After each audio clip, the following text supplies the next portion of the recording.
A very warm good morning to all. Taking no further delay, we are starting up with the first lecture. Mm, for the first lecture, I have the great pleasure to introduce Dr. Gabor Vajta. Uh, Sir is one of the key persons in embryology, and he is one of the pioneer. Currently, Sir is a consultant in embryology and founder of Vita Vitro, China. He has plethora of publications in his name, more than 150 peer-reviewed papers. He has been author and co-authors of various books and book chapters, and has successful patent application by his name. By taking no further delay, sir, the stage is yours.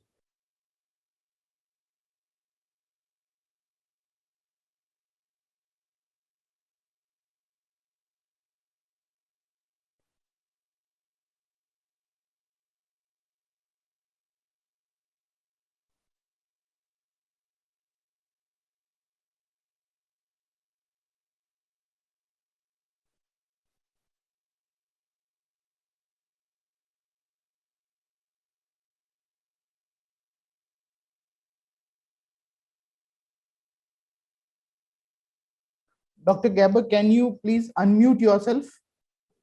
Please unmute yourself. Yeah. So everything is okay. Do you see me? You can upload your presentation. Yeah, okay. So thank you very much for the invitation.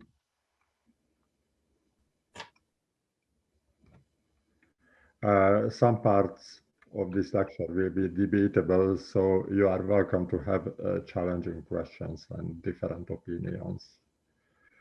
About the veterinary horse, it is an interesting story from Hungary.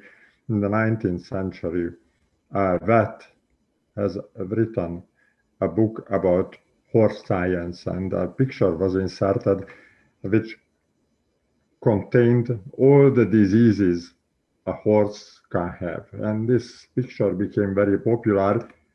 Eventually, it became a saying, a note that uh, for a situation, that if you have a situation where anything can go wrong, it will go wrong. So how can it be applied to the or problem related to humidity?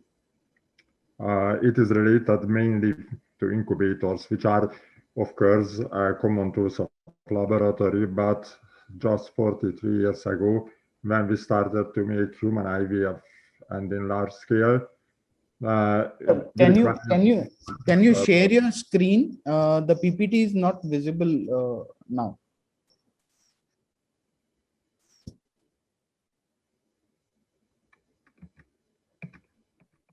You can share the screen. I go back to the beginning.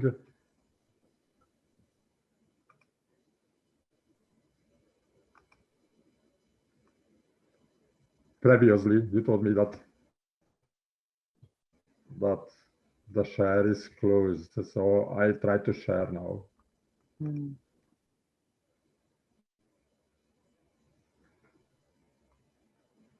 Do you have it now? No, we are not actually seeing it. Screen one is here.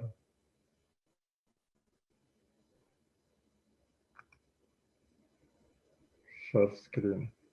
Yeah, now we are getting it. It is okay.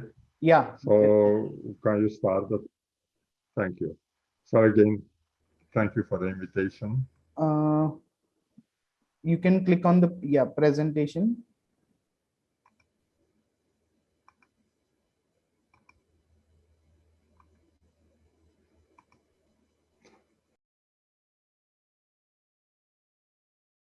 Uh, Now, yeah, perfect, sir.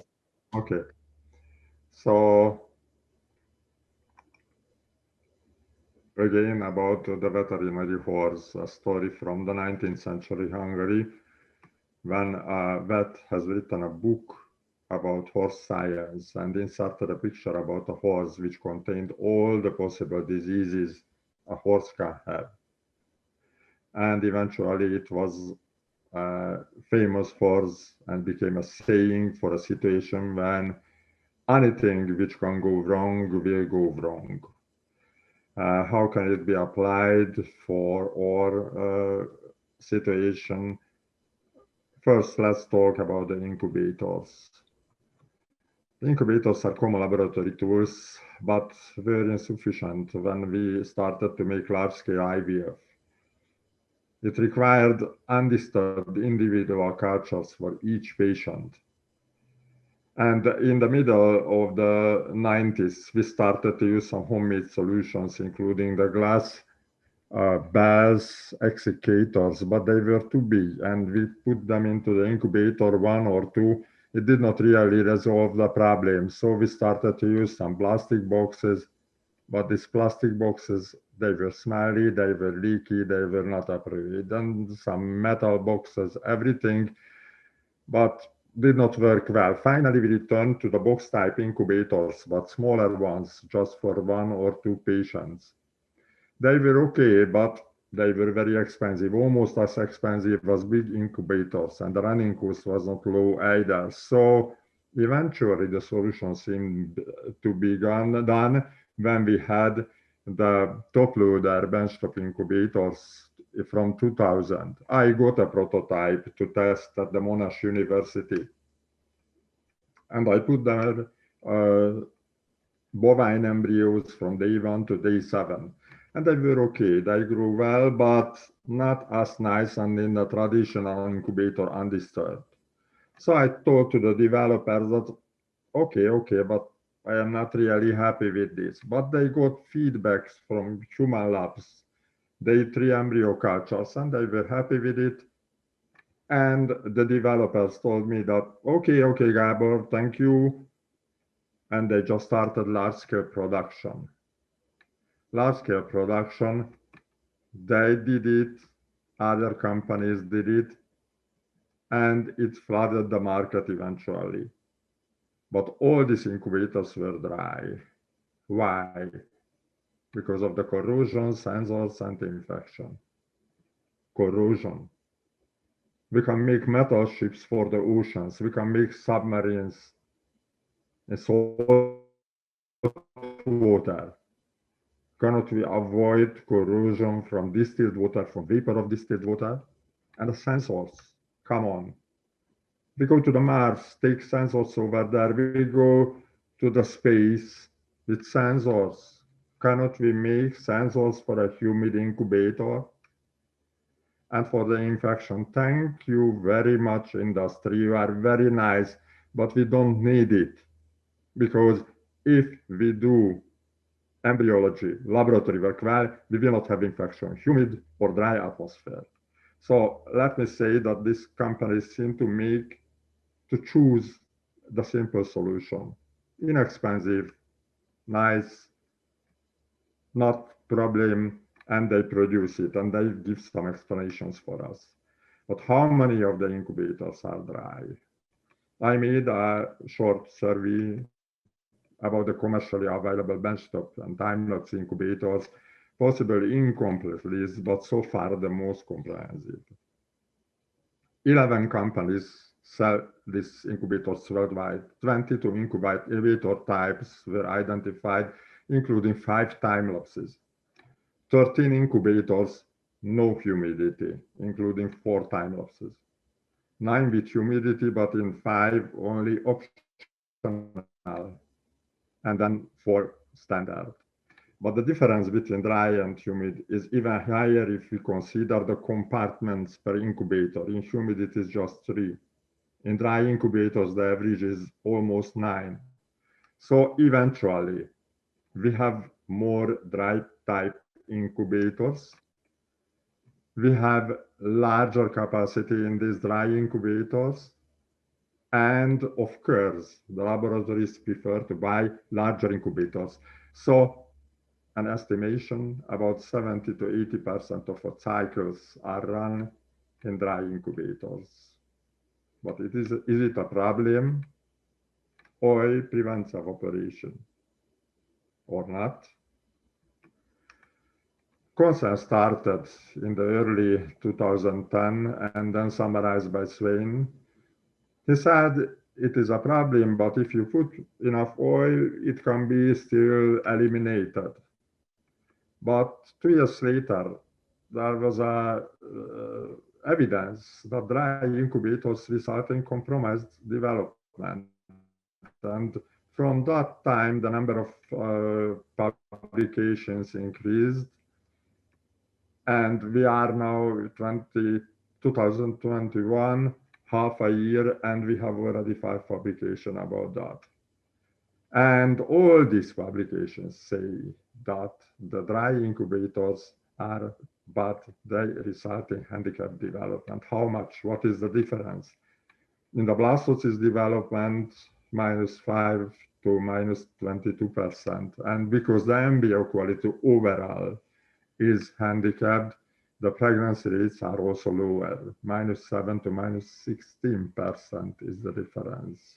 And of course, these publications are not completely perfect because they miss the humidity, sometimes they miss the osmolarity, or they don't have data about the in vitro or in vivo development, but the overall picture seems to be okay or not okay at all. But accepted already all over the world by embryologists, and of course we do our best to minimize the problem. Do we? Really? In the laboratory, we can find the best medium and the best oil source. But do we know which medium is the best, which oil is the best? Data are controversial. Or do we have a widely accepted, worldwide applied preparation method for drops to prevent the evaporation even before we start the incubation? No. Practically every laboratory has its own method, and they are markedly different between them. We can put thick oil layer over the drops. Could, but our dishes are not suitable for that. And we have some dishes which are suitable for this purpose, but these dishes cannot be put in the common top loader incubators. They are just for the time lapses. But on the other hand, in the past decade, we again introduced the single medium and uninterrupted incubation, which is a very good development, but increases the chances of evaporation. Also, because of the time lapse, because of the metabolism studies, we use now single embryo culture, and to prevent the microenvironment effect, we make smaller drops. Again, it is worse for the evaporation. But of course, the industry, they do their best. They still produce the 13 dry incubators, and they offer optional humidity for 5. Optional. I don't understand. Do we offer optional gassing in the incubator? Do we offer optional heating for the incubator? They don't take the full thing seriously. And in the 4 humid incubators, what do they mean humid? 100%, 80%, 60%? There are some examples for the latter, I will tell you. Do they build in Celsius? Yes, in 2 out of 22. Or do they build in alarms? Just 1. And this is the smallest incubator with only 2 chambers. Big incubators don't have any. Can we buy independent sensors which are suitable to measure the humidity inside the incubator? Almost nowhere. No, not even on the Amazon. And what about the published factory data, humidity level? They are sparse, and if they are controversial, even in the same brochure, controversial. And what about recovery rates? Not a single data about. So what happens in our lab? May I say it is controversial? What happens in the industry? Sorry to say, it is sloppy. Of course, the final or semi-final solution could be to humidify dry benchtop incubators and time lapses, but this is not as simple. At least it seems to be at the limit of the possibilities of the industry. Some of them add some solution, bubbling incoming gas through water. It seems to be a good solution, but you see, what about the size of bubbles? Are they dispersed? Large bubbles pass in 1 second through the water. Do you think it will be 1 second, 100% humidified? Just in home-made aquariums, you see these bubble diffusers. You go to the aquarium shop and you can buy for $1 or $2 these tons, but they are not inserted in this tool. Passage time, pressure, efficiency, are there humidity sensors in? No, it is not part of the system. Or the other possibility, humidified air bench tops with the old solution, add water tray. Okay, but it is not proper for this small compartment.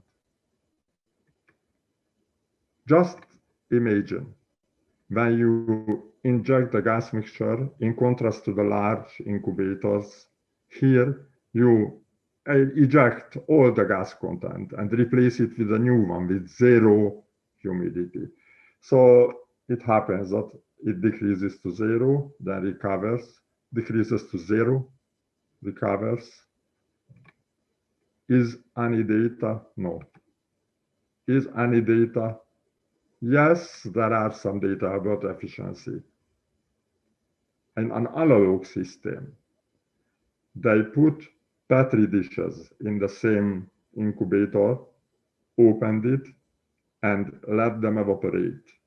And the maximum level what they could achieve was 40–45%, or in the only time lapse which offers us an option, evaporation, humidity. Independent investigation found the level 60%. 60%. In my room right now, it is 80%. And that's what the company suggested me as a reference paper. Of course, humidity sensors are in most cases just missing. So, as usual, I always complain. I always find the bad size. You may say, show us a short solution. You don't have any other solution. Yes, we have. Here we have, and not one, two solutions. And not to minimize the problem, to eliminate the problem perfectly. Just have a look at this video. So put the dishes in a foil bag and seal this foil bag.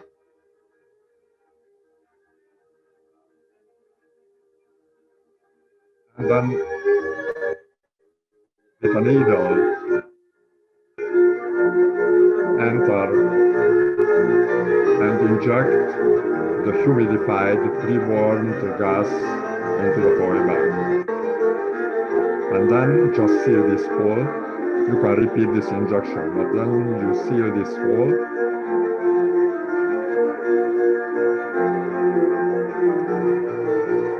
And you just put this foil bag into a circulating water bath.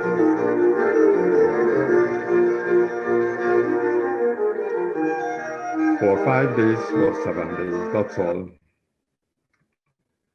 So, laminated foil bag, add water inside dish, we heat seal, submerge in water bath. That's the submarine incubator. And it just works. You can use homemade solutions. You can use a test tube rack for shelves. You can use a bottle filled with water as weight. You can put it into a circulating water bath, or in a transportable water bath, or in the most traditional common box type incubator without any gas.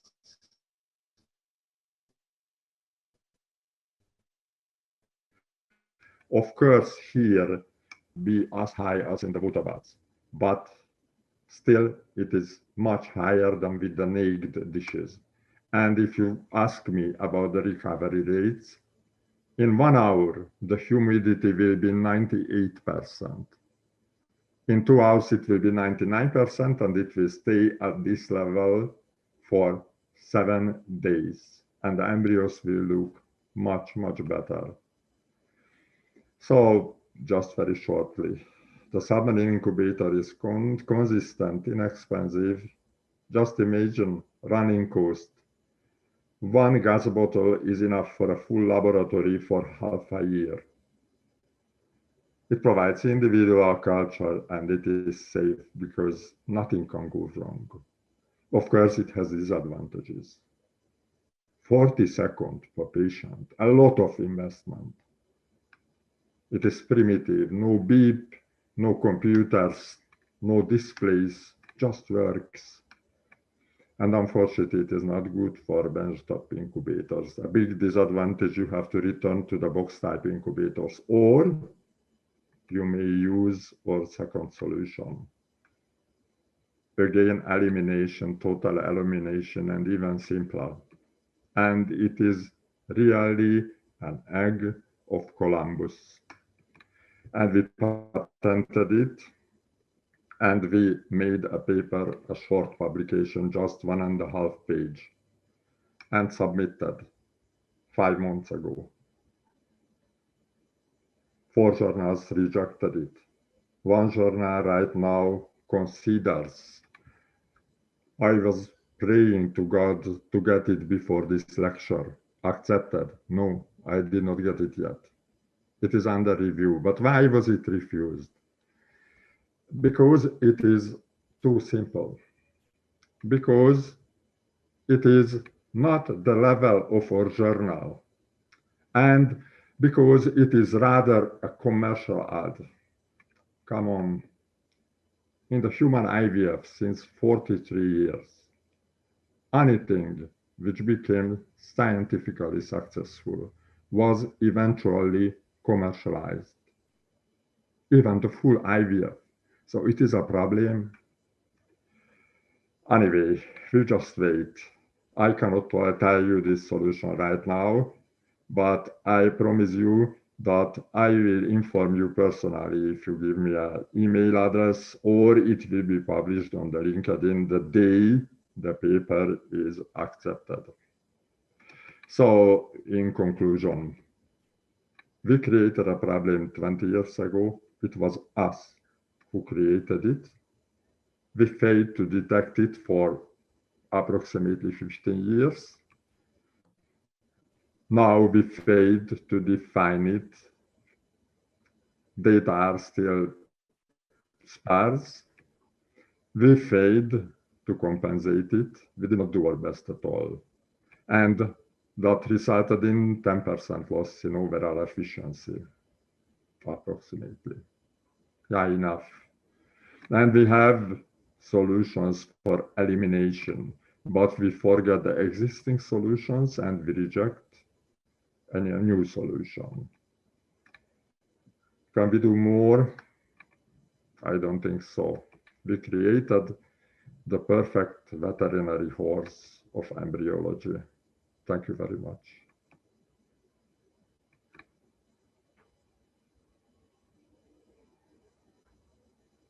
Thank you, Dr. Gabor Vajta, for this wonderful presentation and enlightening us with this wonderful topic of humidity. As you have correctly mentioned, yes, this is a dark horse in the embryology field. Dr. Gabor, we have shared you few questions that is in your chat box. If you want me to read, should I go? Sorry, I am hearing impaired. I need all the questions in written form. Yeah, I have shared you questions in the Zoom chat box. Yeah. Yeah. Just a moment. Yeah, I have now here. Newly built lab, should they go directly in humid or dry incubators? I think this is out of question that we have to make humid incubators, but the right humid incubators, because most of the incubators which are claimed to be humid are in fact insufficient for the purpose. So one of the best things is to return to the big box type incubators, because the bench tops where they say it is humid, I am not sure if they are humid. Either they make better bench tops and add the humidity sensors, or we have to return to the box type incubators, or you have to use your solution. I hope in half a year everywhere in the world it will be the second solution used. It is so simple. And in the era of time-lapse incubation technology, do you still think there is any role of humidity? Because majority of time-lapse incubations are lacking humidification. It is, I think the question itself is a nonsense. Two things are different. Time-lapse is time-lapse. Humidity is humidity. Time-lapse is good only to select the best embryo. But the humidity is needed to increase the quality the overall quality of the cohort. So time-lapse just can select the best embryos, but if the embryos are bad, intrinsically bad, because the osmolarity is high, then everything is handicapped, 10%. Yeah. These were the first two questions. Yeah, I think one more is there. If you can take on that question. Okay. Okay. Thank you so much, Dr. Gabor, for giving us a brief introduction, brief about humidity.